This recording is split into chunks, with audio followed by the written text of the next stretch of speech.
একদিন একটা রোজা রাখার তৌফিক হয় নাই, এমন লোক এই গ্রামে আছে না নাই? জোরে বলতে হবে, আছে না নাই? এই জন্য এমন লোক আছে যে এই রমজান মাসেও এক রাকাত নামাজ পড়ার সুযোগ তার হয় নাই, আছে না নাই? আছে। কিন্তু শুধু কি এই রমজান মাসে যারা রোজা রাখবে তাদের উপরে নামাজ ফরজ ছিল, না যারা অসুস্থ তাদের উপরেও ছিল? অসুস্থ ব্যক্তির উপর না রোজা নাই, মাওকুফ আছে, মাফ আছে। কিন্তু যারা অসুস্থ ব্যক্তি, ওজোর যারা, তাদের উপর তো নামাজ ফরজ ছিল, নামাজ আমরা পড়ি না, নামাজ আমরা এটা গাফলিতে করি। তো যাই হোক, আমরা নামাজ পড়বো এবং এই গ্রামের এত বড় একটি ঈদগাহ, আমি শুনতেছি যে আমাদের দর্শনা থানার ভিতরে সব থেকে বড় ঈদগাহ এটাই। কেউ ঈদগাহ অথবা এই ঈদগাহ যে কোনো একটা, দুইটার ভিতরে যে কোনো একটা বড় ঈদগাহ।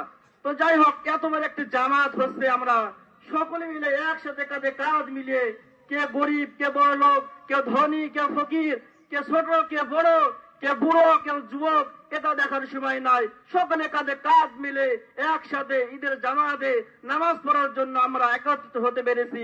এর জন্য বলছি আলহামদুলিল্লাহ। তো আল্লাহ রাব্বুল আলামিন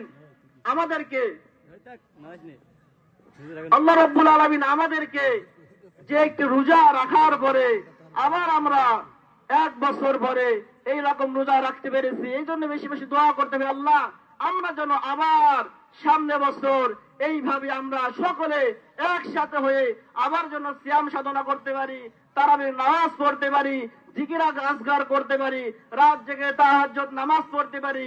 আল্লাহ তোমার কোরআন যেন আমরা আবার রমজান মাসে পড়তে পারি এবং বেশি বেশি যেইভাবে দান করলাম আবার জন্য আমরা এইভাবে দান করতে পারি।